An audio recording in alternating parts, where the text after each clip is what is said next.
She became the first Secretary of State in 1997 under President Clinton. Today in history. All right. Looking over the agenda, we have all roles filled, minus the general evaluator. I'm looking at Heather as possible. Okay, great. Heather's going to be our general evaluator. We have one speaker. That'll be Maurice. He'll be doing an interpretive reading. And he'll be evaluated by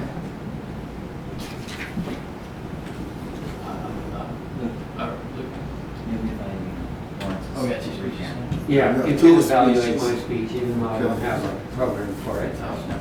Do a basic evaluation. I have two speeches. Yeah, I'm just going to give a presentation. Okay, so we don't necessarily do we need to have evaluated the presentation? Not really, but he can evaluate it because that's good for me to get evaluated. You could all just probably give some comments on Yeah, that. you can evaluate it based on your manual there or any speech in there, whatever you want. Okay, the time will be Ewing. Grammarian is Thomas.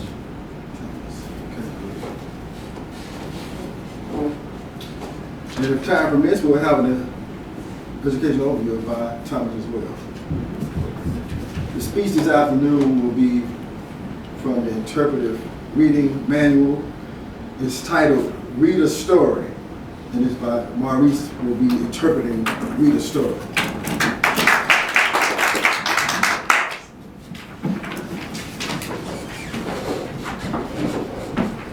Fellow Toastmasters and honored guests, the story that I'm going to read is entitled The Man Who Lost His Head. And I first came up on this story when I was in the first grade in the library and read this story to us. It was originally written in the 1940s, and they had different editions over the years. And I ran upon this on Amazon.com, and I bought it, I think, a couple years ago. The Man Who Lost His Head. Once upon a time, there was a man who lost his head. He looked under his pillow, but it was not there. He got up quickly and looked under the bed. It might have rolled away, but it was not there. He looked behind the doors, in the cupboard, in the cat's basket, but it was not there. He even looked in the garbage can. It was not anywhere. He sat down and tried to remember. It is very hard once you have lost your head. Now his hands remembered something soft and silky. That was his pig. And he remembered, and his feet remembered a long, tiring walk. That was the way to the fair. So the man came to know that much, that he had taken his pig to the fair. Therefore, this thing to do was to go back to the fair and look for his head there. Yes, that was the thing to do. Only, of course, he could not go out like a headless fellow.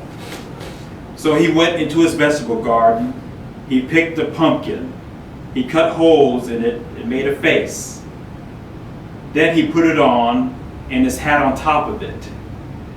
The hat was very small for such a large pumpkin head, but it was hardly the time to be particular, so he went out. "Ah," said the village people, "how well you look. You must have had a splendid time at the fair yesterday. You are flourishing. We have not sold our pig yet. You are ahead." "I am ahead," said the man, distressed. "Ahead? Ahead? Did you say ahead? What is the matter with you? Did you not understand?" asked the village people. And they shrugged their shoulders and turned their backs and said to one another, "This poor man, he must have lost his head." "Ah," said the man to himself, "this pumpkin head is too conspicuous," and he went back home in a hurry. He rushed to his garden, and he dug out a parsnip. He cut holes in it and made a face. Then he put it on and his hat on top of it. The hat was very big for such a small parsnip head, but it was hardly the time to be particular, so he went out. "Ah," said the village people, "how pale you look, all worn out. You must have had a dreadful time at the fair yesterday. Still, you sold your pig. That should be that much less of a headache." "A headache," said the man, distressed. "A headache? Headache? Did you say headache? What's the matter with you? Did you not understand?" asked the village people. And they shrugged their shoulders, turned their backs, and said to one another, "The poor man, he must have lost his head." "Ah," said the man to himself, "this parsnip head is too conspicuous," and he went back home in a hurry. He rushed to his woodshed and he took a log. He carved a wooden head and made a face, and he sandpapered it and polished it. Then he put it on and his hat on top of it. That hat fitted perfectly, so he went out. "How do you do?" asked the village people. And that is all they said to him. So, like his own head was the wooden head. So the man went on to the fair. When he arrived there, he wondered, "Now let me see, where shall I look for my head?" Surely the pig market was the place. It was on the other side of the fair, and the man had to go through the whole fairgrounds before getting to it. What a hustle and a bustle. What a clatter and a hubbub the place was. Everyone shouting his wares and calling from the booths. Crockery, lotteries, shooting galleries, bowling alleys. And the circus people parading in tights on the platforms. The clowns turning somersaults. The wild beasts roaring. The merry-go-rounds grinding out their endless melodies. The man had not paid much attention to all this the day before, so intent was he on selling of his pig. But now he was quite taken with the gaiety of the place. He went from one booth to another, bowling, shooting clay pipes. He threw rings around crockery pieces and was lucky enough to catch an elaborate shaving mug, which he took with him. He had a ride on a goat, on a very fast merry-go-round. He admired the juggler and the tightrope walker, and finally decided to go visit the wild animals. There were lions, jaguars, leopards, and wolves, and at the end of the row, a beautiful royal tiger. He was stretched out, his left front paw carelessly dangling outside the cage, and he looked at the people across the bars with a disdainful and bored expression. "Hey there," called jovially the man who had lost his head. "How are you, old Whiskers?" And he leaned over and lightly struck the tiger's paw. Instantly that paw was in the air, making for the man, who fell backward just in time. The people around gasped. The guard rushed in, furious. "What are you thinking of?" he shrieked. "You silly fool, idiot, blockhead." The man was crestfallen. "What were you trying to do?" went on the guard in a rage. "Have you lost your head?" "Yes," said the man sadly, "I have." But no one paid any attention to what he said, because when anyone tells you I have lost my head, you really do not believe it. Only everyone withdrew a little and let the man pass and go out all by himself. He felt very dejected, and he sat on a bench trying to recover. He might have been killed by that tiger. It is dreadful what can happen to anyone who loses his head. "Please, sir," said a boyish voice, "I heard what you told the guard of the menagerie. Is it true that you have lost your head?" A boy was standing in front of the man. The boy's hair was tousled. His pants hung from strings.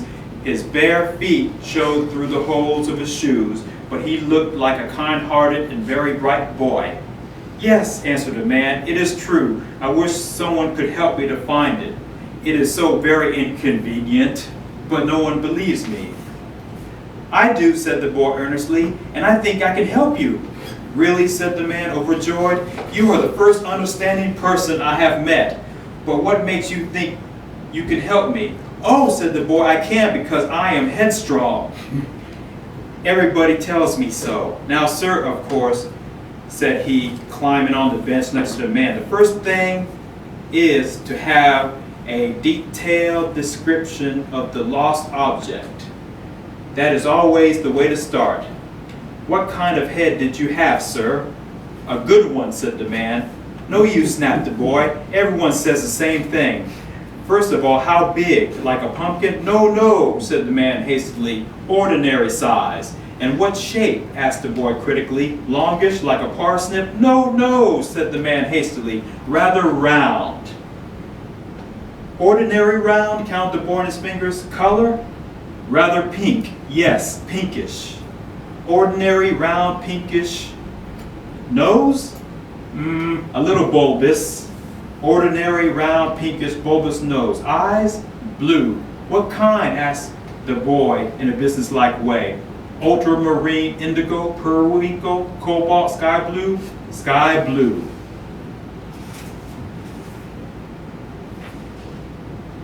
Ah, sir, said the boy sadly, such a fine head, and you lost it. How do you think your head feels about it? Badly, said the man. That's just it, said the boy, so there's no use looking for it. A head like that cannot be found. What? Shrieked the man. No, said the boy, we have to do something drastic. We have to conjure it back. I know all about it. I saw a magician once. There was a rabbit hidden in the audience, and the magician conjured it back into his hat.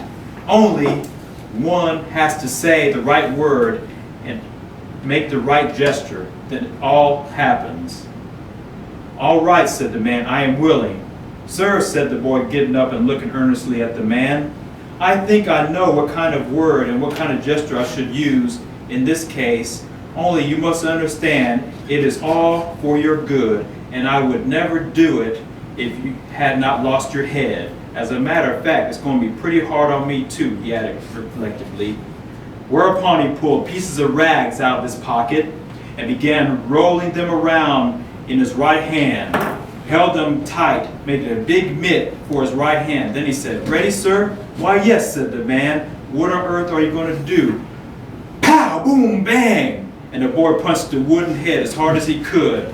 The man saw 1,000 stars. He felt dizzy, and a sharp pain shot through his body. He opened his eyes. He was in his own bed, and he had even his healthy teeth, big enough mouth, average ears, opulent curly hair, sandy bushy eyebrows, soft and shimmering sky blue eyes, bulbous nose, his own pinkish, round, ordinary head. And that was the story of the man who lost his head. Mr. Toastmaster.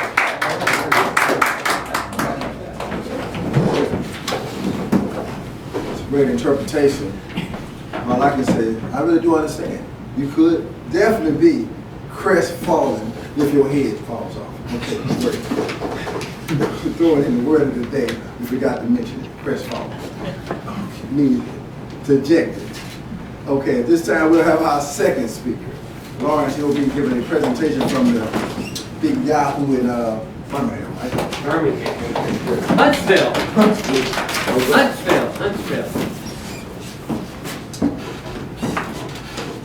Fellow Toastmasters, good evening. Good evening. Just little over a week ago, I had the opportunity to go to Huntsville and attend the District 77 Spring Conference. As you may know, we do have a spring conference, or a spring conference and a fall conference in District 77. Now, as of this year, this will be the last year that we have a spring and a fall conference, because headquarters has now said that it's not necessary to have two, that one conference is enough, and then hopefully more people will attend the national and international conferences and spend that money there instead on district conferences. I had the opportunity to ride up to Huntsville with Nelson Ortega, who has been our area director, or whatever they call him now. I forget what they call him. And he is also part of the Trinity, in our district. I forget what they call it now. The Trinity, or the Big Three, or something. There are 3 people on the district level that oversee all of the operations of our district. And Nelson was part of that. So we did have some very good conversations on the way up and on the way back. Now, one of the things that they do at the international conference is they have an election. They have an election for the new leaders in our conference, in our district. And so, if I quickly find it, I seem to have misplaced that page. Hold on.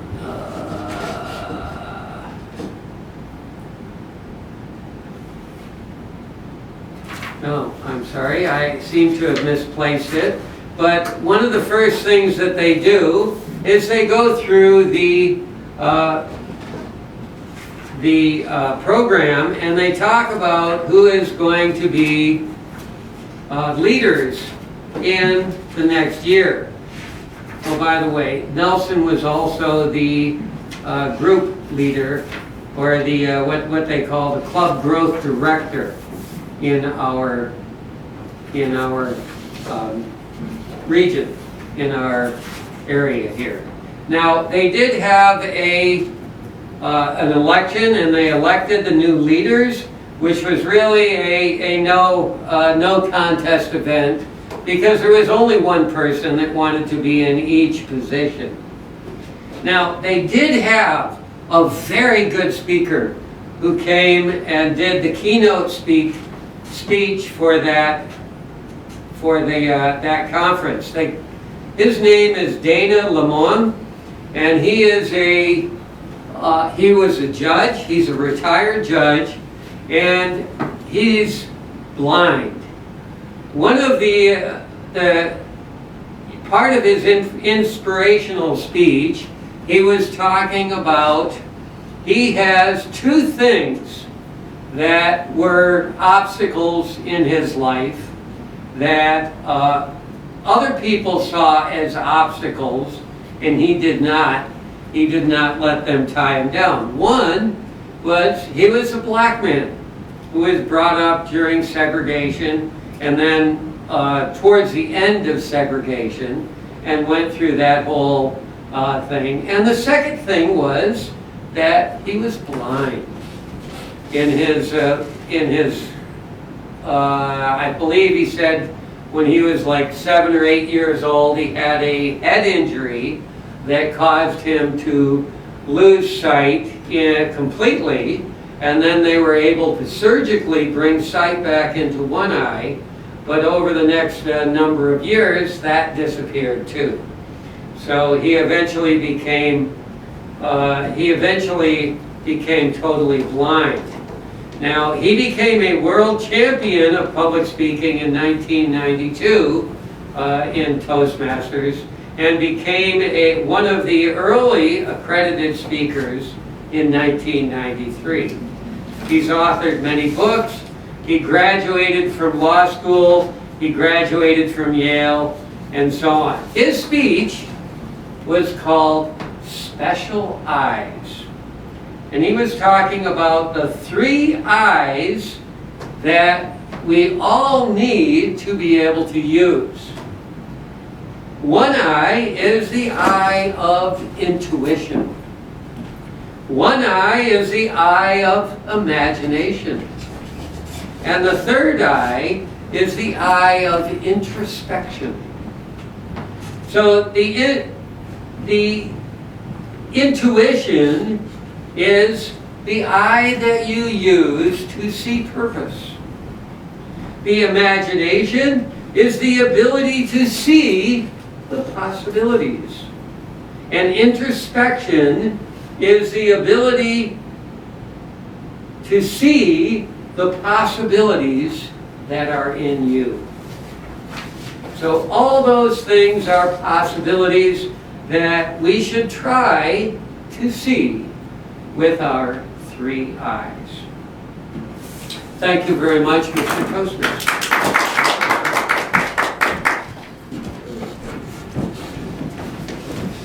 All right, thank you, Mark. We're going to take away some good information there toward the end. Now, at this time, we'll have Heather to be our general evaluator, and she'll introduce her evaluation team. Yes, excuse me. Mark that down, that's a slip up. We're going to have tabletop before we have the evaluation. And Lawrence will also be doing our tabletop. Busy. All right. Good evening. Okay, this evening I've come up with a few interesting, what I hope to be a few interesting table topics. Now, we're in springtime, and springtime is considered as a time of new beginnings. We also have some of our members who are still in a school environment, and they are ending their programs there and having new beginnings. But one type of new beginning that we often come across are the simple kindnesses that happen to us each day. So, Luke, for our first table topic, I would like to ask you, what is a simple act of kindness that has made the most impression on your life? A simple act of kindness that has made the most impression on your life. All right, thank you, Mr. Topics Master. So, good evening, fellow Toastmasters members. We don't have any guests tonight. I do have to say I feel a little bit out of practice doing table topics. It's one of the harder things for me. But my question tonight is, what is one simple act of kindness that's made the biggest change in my life? And off the top of my head, I can't think of one that's made an impact in my life, but I was just talking with my good friend back in Georgia the other night, and he was telling me that his father had just passed away, and by the end of the conversation, we kind of got on this little spiel, and he says, you know, you never know what's going on in other people's lives. You could be out of the grocery store, you could be behind somebody, and just to say a simple hello, or to try to make them smile, or just any small act of kindness would definitely have an impact in their life, because you don't know what they're going through. And he said to him, at one of the hardest times in his life, he said when he would go out to places and people would do little things, little acts of kindness for him, he said it just meant the world to him, and that was one thing that he really appreciated, and he's going to start doing towards others. And I found that kind of inspiring, so especially because I really respect the guy, and he's good for everyone. So with that, I'll turn it back over to Mr. Toastmasters.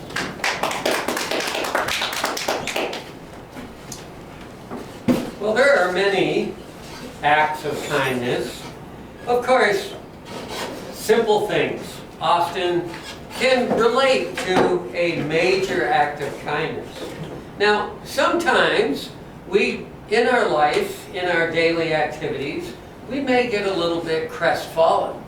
But in the process of doing that, there is an opportunity for an act of kindness to come in and change your day, change your outlook, and bring you from that crestfallen attitude to an attitude of greater joy. So, Cody, I would like to ask you, what small act of kindness brings you the most joy? What small act of kindness will bring you the most joy?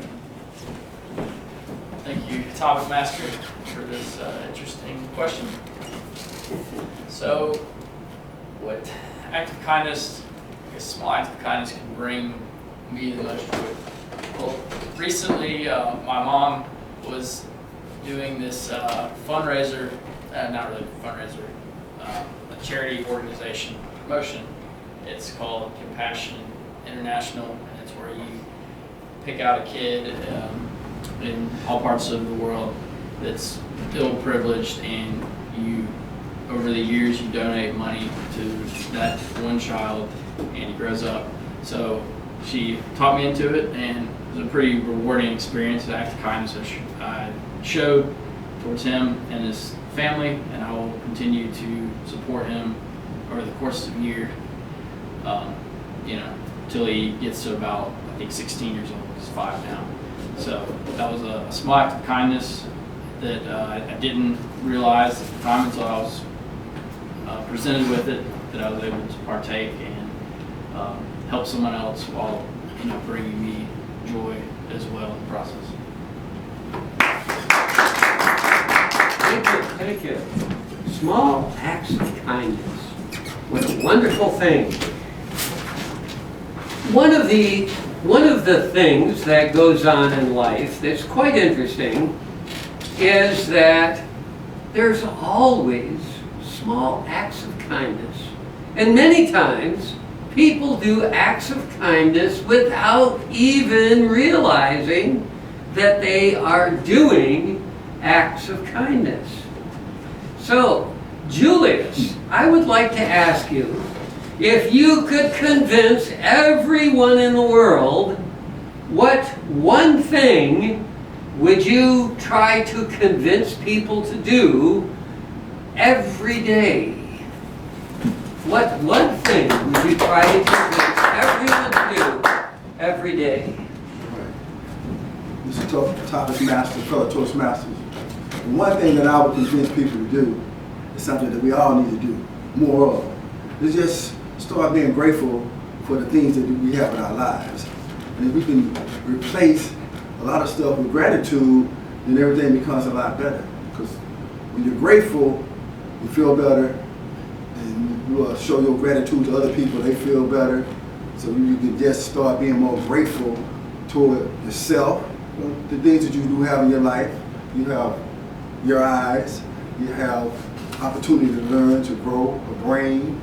Just start being grateful for everything that you have, and just tell everybody else, start focusing on gratitude. Gratitude. Gratitude. Can everybody say gratitude? Gratitude! Yes, that's what I'm talking about. We want some more gratitude. Let's talk about it.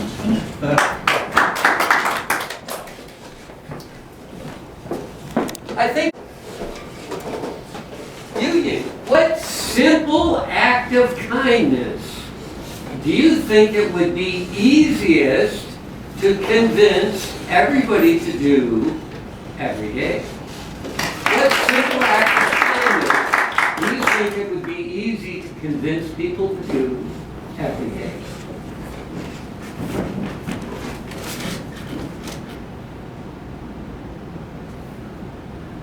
Easy things to do to convince the people. I think it's back for the lady, because they want to keep their sheep looks good. So you just tell them, do not eat too much, do not eat junk food, do not drink soda, and then I think they will be accept you at once,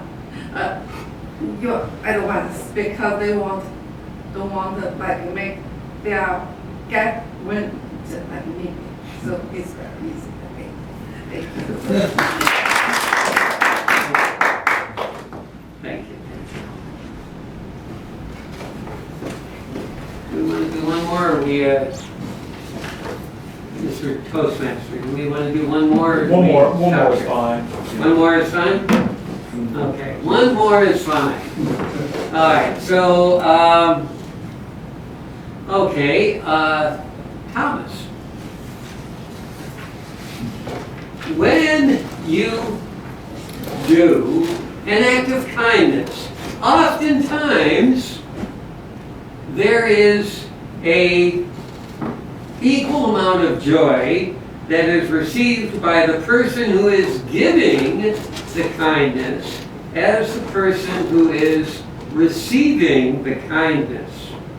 So, what is your favorite way to spread joy amongst the people that you see when you get an opportunity to do it? What is your favorite way of spreading joy?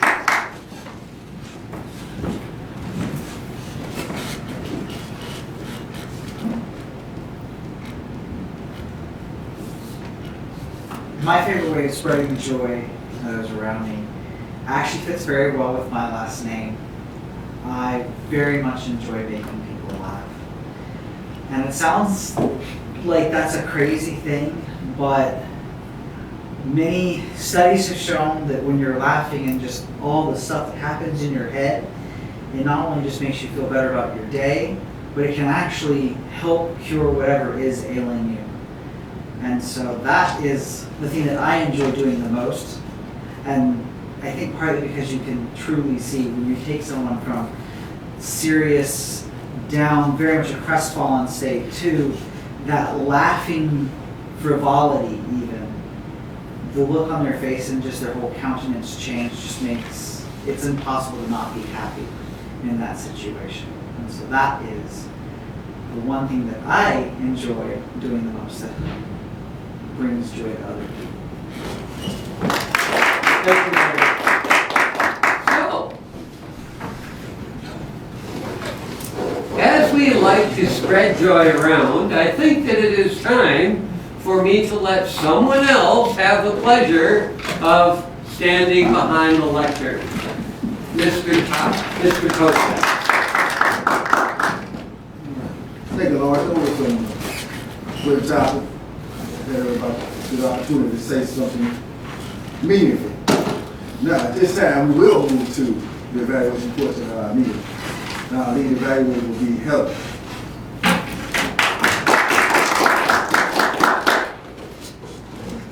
Thank you, Mr. Toastmaster. At this time, we will hear from our first evaluator, which is Luke.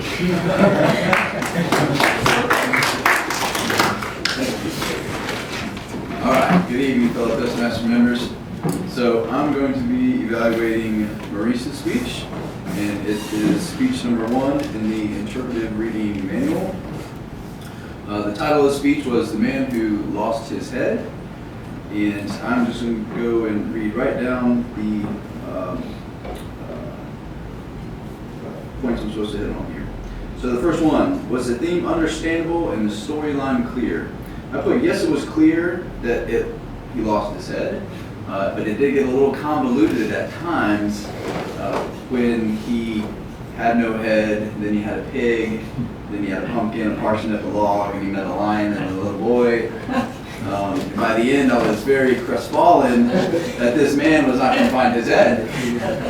But it was very clear, and if you followed the story, you could definitely see where it was going. So to what degree did the speaker achieve the author's purpose in projecting the meaning and emotions of the message? I just put, yes, he did use good vocal variety. You helped emphasize some of those words, especially at the end where you did your like boom, bang, pow, and kind of shocked everybody there. How did the speaker emphasize the words that were really important in revealing the narrative's meaning and emotions? Once again, your vocal variety did that, but then also too, especially towards the end on that little boy characters, when I started noticing it, you used a different voice rather than the normal voice that you were using, so I thought that was good. How did the speaker build the story's climax? Just you reading the story built to the climax? Was the speaker able to establish and maintain eye contact with the audience? I put yes at times, but it's kind of hard with this interpretive reading because he has the book in front of him, so he does have to look at it. So unless you really know your story, really well. It's kind of hard to pick up, but you did use eye contact, and I thought you did well there. Did the speaker appear to be spontaneous during the presentation? I put somewhat. You had one time where you turned around real quick. I thought there was plenty of other times in there too. You mentioned something about bowling and different things like that, where maybe you could have done like maybe a little animation along with that. But what could the speaker have done differently to improve the presentation? I put move a little bit more. You were here. You did have the book in front of you. I mean, you had the whole podium, and if you're reading this book, you can actually walk around the table. You could have really gone anywhere in the room you wanted to.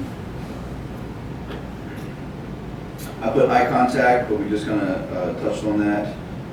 More speech vocalization. I thought you did well, but could maybe use a little bit more at times. Okay. And what did I like about the presentation? I thought it was funny and interesting, and I always enjoy listening to you speak. I think you got a good stage presence. I like how calm you are up here. It's inspiring to me. And I like how smooth and clear your voice is. So I thought you did a great job. Oh. Go back to the general evaluator.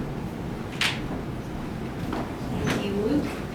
At this time, we will hear from our second evaluator, who evaluated Lawrence's speech, Cody.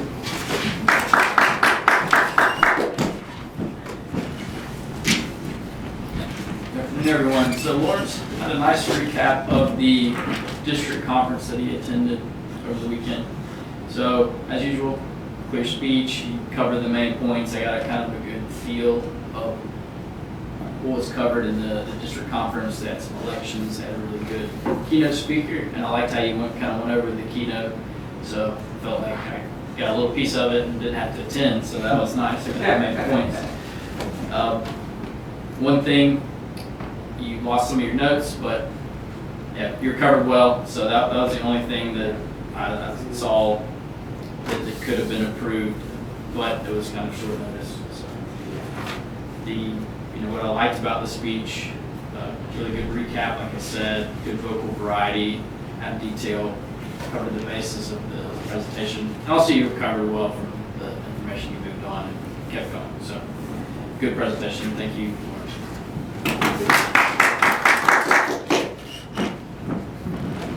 Thank you, Cody. This time we will have our timers report by reading.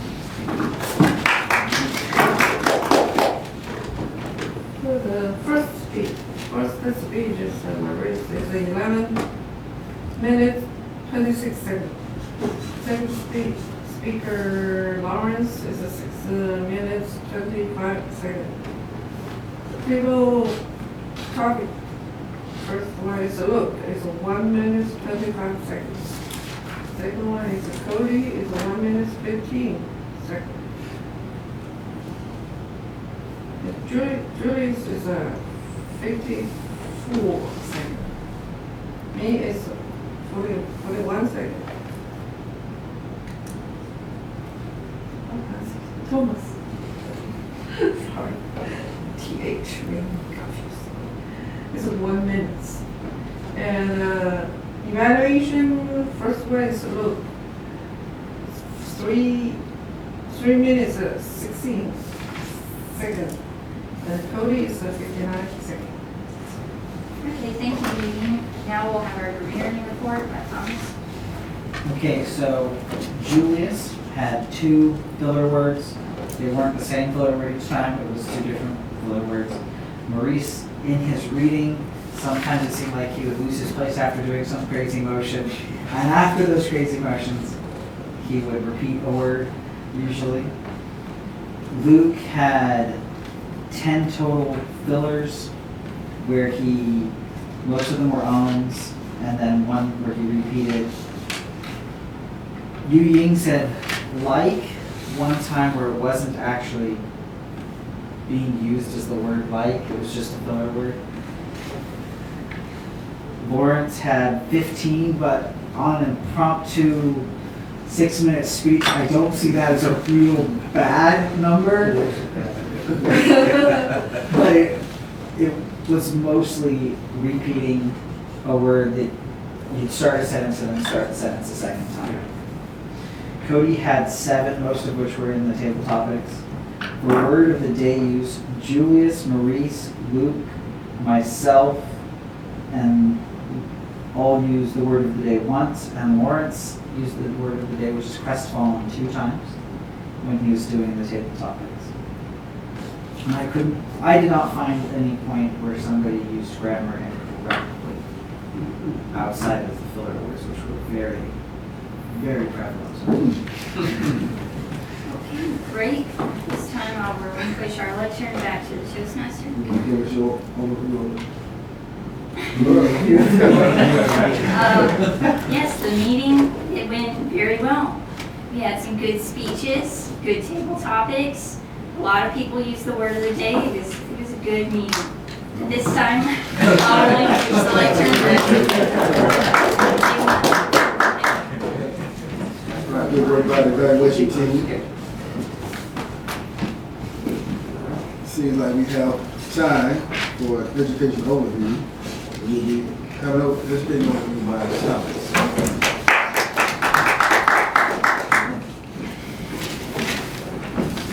So we had some really good table topics tonight.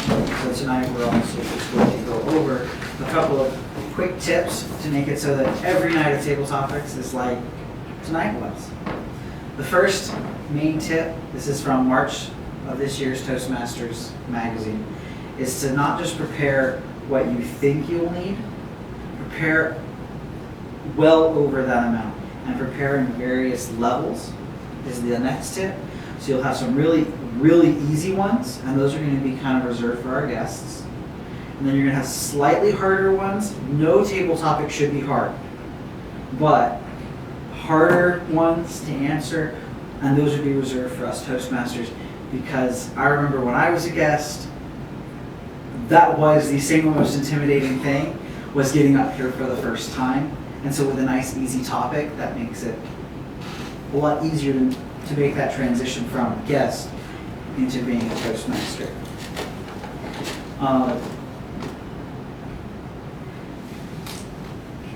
Lawrence actually followed one of these tips very well tonight. He would call us on us and then tell us our prompt versus give us a prompt and then pick on someone, because it makes you a little bit more at ease when you know it's you pay better attention to what the prompt is and things of that nature. So give your assignment and then your prompt is another good tip for table topics when you're the table topics master. And then the final and probably most important one that happens during the meeting is keep track of what time it is and what time table topics is supposed to end.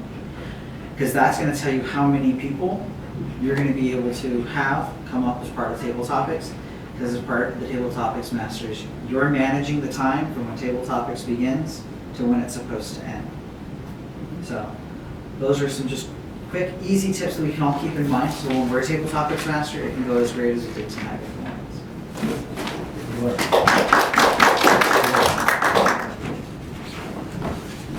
That education overview was right in the time frame. Great work. And now we'll leave the lecture back to the president. All right. Thank you, Mr. Toastmaster. For the awards, I know there was no speech or communication or leadership awards that were recently achieved, but has anyone not received their Toastmaster pin just for being a member of the club? Okay, it looks like everyone here who has received their Toastmasters pin. Now we'll go to the Vice President of Education for next week's agenda. Next week's agenda is actually empty. We topics master. We have a topics master. Be sure to follow the proper guidelines as given to us in our educational overview. That will be awesome. Okay, does anybody else have something they would like to do? Speaker. Oh, you're going to be a speaker. Did you already sign up for one, or do I need to sign you up? I think I already found. Well, she signed up I for think you did. 15. I think you did, yes, I think you'll be in here. Next week. I don't see why it's not in here, but we'll get you in here. Okay. Okay, also, Thomas, you're lined up for a speaker next week talking that's what I about thought. esports, which is the concept of electronic sports compared to traditional sports. Yeah, it's not fantasy football. All right, is there anyone else who has something they want to do? I'm almost ready for, what's ready for tonight. You want the title? Yes, Precise medicine. what is it? Precise. Precise. Precise. Precise. Precise. Precise. Precise Medicine. Medicine. medicine.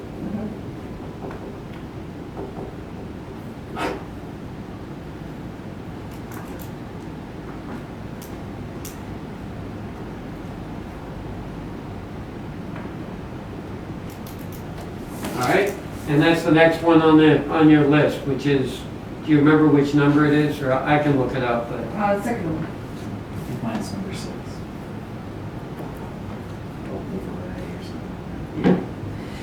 okay. I want something. Yes, yours is number 6, vocal variety, 5 to 7 minutes, good. Okay, please, if you think about anything else you would like to do, please do not hesitate to get us reported and sign up. Thank you very much. Thank you. So remember, next week is going to be the last meeting of the month, next week's meeting.